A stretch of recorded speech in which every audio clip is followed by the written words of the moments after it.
കോട്ടിക്കുളത്തെ അടച്ചിട്ട വീട്ടിൽ കണ്ടെത്തിയത് അമൂല്യ പുരാവസ്തുക്കൾ.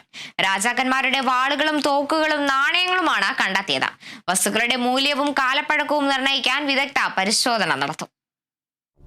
കഴിഞ്ഞ ദിവസം ബേക്കൽ കോട്ടിക്കുളത്ത് രഹസ്യ വിവരത്തെ തുടർന്ന് പോലീസ് നടത്തിയ പരിശോധനയിലാണ് പുരാവസ്തുക്കൾ കണ്ടെത്തിയത്.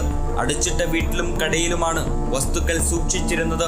തുറന്നു പരിശോധിക്കാൻ ഉദ്യോഗസ്ഥർ ശ്രമിച്ചെങ്കിലും പാമ്പിന്റെ ശല്യം രൂക്ഷമായതിനാൽ അന്ന് ശ്രമം ഉപേക്ഷിക്കുകയായിരുന്നു.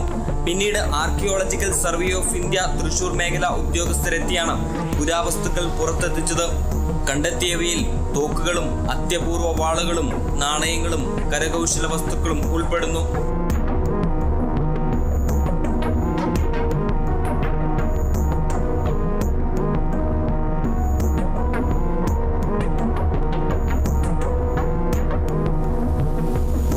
മൈസൂർ കൊട്ടാരത്തിൽ നിന്നും നഷ്ടമായ വാളുകളും ഇതിൽ ഉൾപ്പെടുന്നുണ്ടെന്നാണ് പ്രാഥമികമായ വിലയിരുത്തൽ.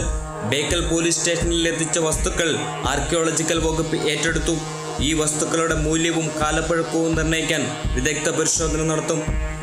Kerala vision news, Kasaragod.